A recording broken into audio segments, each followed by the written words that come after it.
Donc, à un moment donné, je m'étais rendu compte que j'étais fini, qu'il allait m'attraper. Il fallait maintenant que je fuis.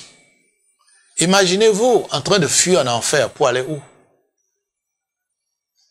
Alors, lorsque je m'étais tourné pour fuir, j'avais vu derrière, j'avais vu qu'il y avait un autre portail de l'enfer, un petit portail, pas très grand comme celui que nous avions vu, que j'avais vu avant d'entrer en enfer. Un portail moyen, entrouvert. C'était ma seule possibilité de fuir. Alors j'avais quitté ma position parce qu'il m'avait fait sortir de ma zone de protection. Heureusement que lorsque j'étais sorti de cette zone, j'étais plus sur, le pied n'était pas sur terre, j'étais suspendu à environ 1 mètre au-dessus de, je dirais un pied, c'est pas ce que ça veut dire en français, mais disons un demi-mètre au-dessus du sol. Donc, j'étais entré à travers ce portail et je m'étais retrouvé de l'autre côté de ce portail. J'avais trouvé aussi qu'il y avait derrière ce portail une croix en or. Mais avant que je puisse parler de la fermeté de ce portail, je vous dirais que il y avait aussi, j'avais trouvé aussi sur moi, suspendu à mon cou par une chaîne, une croix en argent.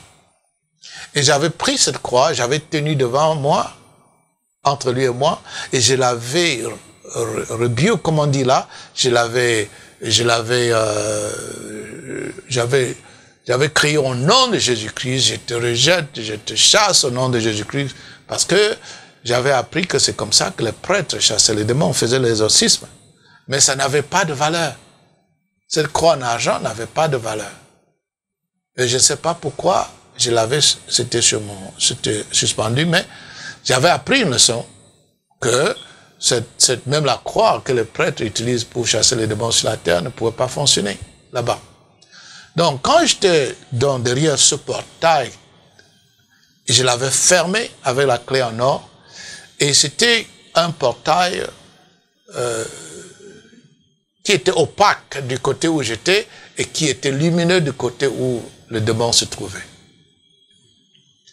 Et ce petit portail, je dirais, ce petit battant de porte a commencé à infliger sur ce démon une lumière forte, très forte, brûlante, étouffante. Et je pouvais observer ça de l'autre côté. Mais lui, il continuait à résister, il continuait à s'avancer, parce qu'il n'avait pas intérêt à rater sa mission, qui était de m'attraper. Il voulait absolument venir briser cette portail-là, passer de l'autre côté pour m'attraper. Mais pendant ce temps, ce n'était plus moi qui combattais, c'était lui, c'était la bataille entre lui et la lumière qui émanait de cette porte. Cela avait duré pendant un moment et j'avais remarqué qu'il commençait à perdre de force. Parce qu'il avait épuisé de toutes ses forces.